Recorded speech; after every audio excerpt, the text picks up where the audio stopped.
With more and more people demanding stimulus, you would think that Congress would try to speed up the process a little bit. President Biden would be pushing for lawmakers to hurry up and provide some urgency behind this stimulus package. But that's not the case. Right now we know, because Nancy Pelosi told us earlier today that this $1.9 trillion stimulus package will most likely not be voted on until sometime later next week. That is the plan that the House currently has. Well, last week, House Majority Leader Steny Hoyer, he alluded to the fact that we could see stimulus coming, or as far as the vote, we could see that happen as soon as next Tuesday. But Nancy Pelosi says there is still things to be done, still things to be worked on before the House can ultimately hold a vote. So that is not great news because the majority of the American people are demanding stimulus now. Janet Yellen is urging Congress, let's move forward and let's pass stimulus. President Biden, he is saying we have to get this done.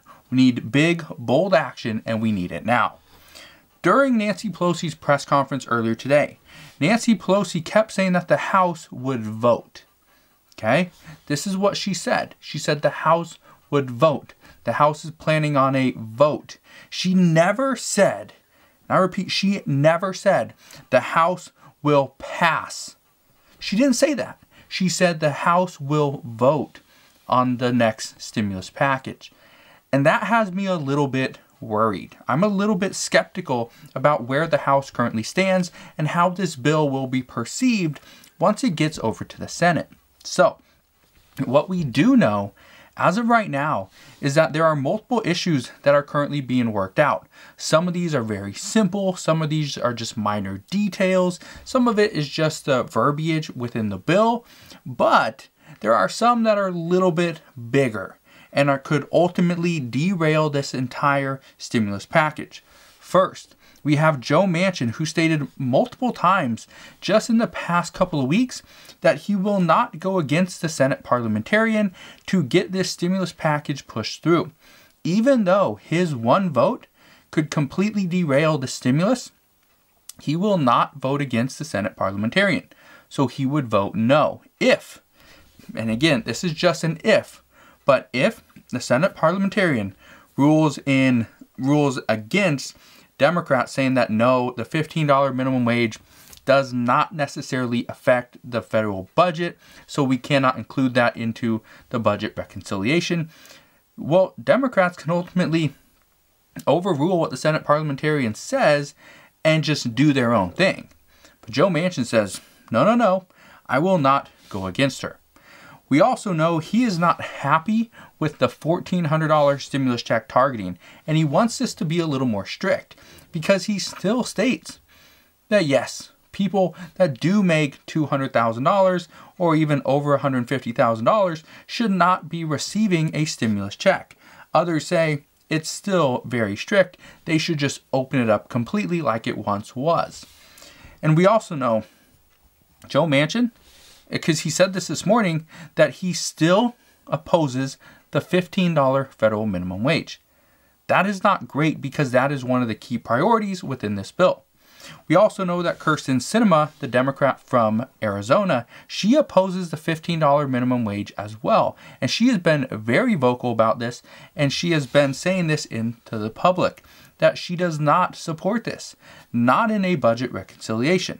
So, the House at this time is most likely trying to come up with a different way of compromising with these Democrats in the Senate to ultimately get this passed. But sending a bill over to the Senate that is just going to see it come back is not the way they want to move forward, because this would ultimately create more delays, possibly 1, 2, maybe even 3 days. So, what we are hearing is that the Senate wants all these issues worked out before it gets kicked over to the Senate. They want this worked out within the House. Well, that's creating more issues because the House was said to be done, and now they are going to continue to work because the Senate has some things that they want added to it. So we'll see what happens there. What we do know is that Senate Majority Leader Chuck Schumer, he just wants to be able to get the bill from Nancy Pelosi in the House, pretty much say, okay, in the Senate, he's going to be like, okay, here's the bill, let's have an up-down vote, and they're going to split along party lines 50-50, and Kamala Harris will come in, she'll be the tie-breaking vote. That's what Chuck Schumer wants. However, he can't do that if they don't fix the issues in the House. If it goes to the Senate and then it has to be worked on in the Senate, then the issue is they will have to break into their committees, they will have to debate this, they will go through their own markup phase, and this is most likely going to take another week. We do not have another week. We have about 3 weeks before unemployment benefits run out. Those $300 per week that people are getting on unemployment right now, those will go from $300 not to $400 if the bill doesn't pass. It will go to $0. And a lot of these people that had their PUA, the PEUC programs extended for the additional 11 weeks, those extensions will be gone. So not only are you losing out on $300 of that boost, you're also losing out on your state benefits as well. Some are saying that this is amounting to roughly $550 per week that the American people on average are not receiving. This comes out to $2,200 per month. That is big. So what we know right now, there's a lot of issues. There's a lot of issues that still have to be done and still have to be dealt with. But the problem is, these are issues that are coming from the Senate. The House is trying to work on issues from the Senate because they're still getting feedback from the senators. But the issue is, the House is technically done. They're just waiting for the House Budget Committee to pretty much finalize the bill, put it all together, and they can vote on it next week. But Nancy Pelosi's saying no, it will have to be hopefully later next week. Hopefully. Because they still have to get this done. We also know Janet Yellen, she believes that we are getting close. We're not there yet, but we're getting close. She stated that a big package is needed now. She also went on to say, and I quote, "I think the price of doing too little is much higher than the price of doing something big." This is exactly what both her and Federal Reserve Chairman Jerome Powell have stated multiple times over the past month, is we have to go big.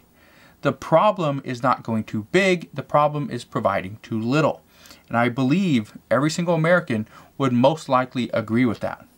Also, the struggle right now is trying to get everybody on board with something that they really didn't have a whole lot of say in.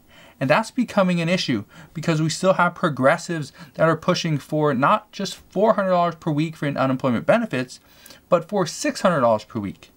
They also want to see $2,000 stimulus checks. They also want to get rid of the student loan debt up to $50,000. That's something that Chuck Schumer really wants as well, and so does Elizabeth Warren. We also know Chuck Schumer wants to provide $25 billion for restaurants that were financially impacted. We also know Kyrsten Sinema and Joe Manchin do not want the $15 federal minimum wage included. But a group of progressives, Bernie Sanders and many others, they say no, the $15 federal minimum wage has to be included. If it's not included in this bill, it will never pass. But then we have some that say we cannot wait till 2025 to get the $15 federal minimum wage increase. It should be phased in a little bit faster, possibly over 2, maybe 3 years, but definitely not 4. So today we also heard a new proposal. Democratic Representative Ro Khanna, if I can get the words out, he proposed a bill today. This bill is asking for $100 billion for the IRS to help them audit wealthy people much more throughout the year. Yes, he wants to provide $100 billion to the IRS to pay for additional audits for wealthy individuals. Here's what the bill is called. It's called the Stop Corporations and Higher Earners from Avoiding Taxes and Enforce Rules Strictly Act. Let me write that down for you so that you really know what this is. Okay? Let me write it down because you need to know what this is, right? This is very important. It's called the Stop Corporations and Higher Earners from Avoiding Taxes and enforce, that's an E, rules strictly. It's called the Cheaters Act. That is what it's called, the Cheaters Act, right? And so he wants to pass the Cheaters Act to help the IRS audit wealthier individuals and businesses a little bit more. What this is actually doing, and this is a lot more conservative than Elizabeth Warren was wanting. She wanted to pass something called the 2 cents tax, which means for every dollar an individual with a net worth over $50 million makes, they would actually be charged 2% in tax. Okay, that's the 2 cent tax. 2 cents for every $1 they make. That is pretty big. However, the Cheaters bill, it states that it could raise potentially as much as $1.2 trillion by auditing the wealthy individuals every single year. This would require the IRS to annually audit 95% of companies with at least $20 billion in assets, along with 50% of individuals with an income of at least $10 million per year. So, and this is, again, as we progress more towards a vote within the House and even the Senate, I anticipate we're going to see even more proposals. We're going to see more discussions. We will see more negotiations on some of these things.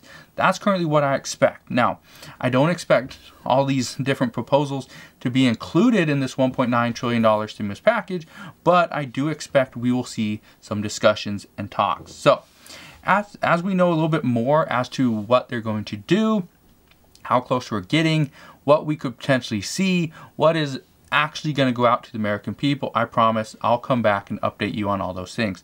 Just want to thank you guys for watching. Consider subscribing so I can continue to keep you updated on everything that's going on, and I'll see you guys on the next one.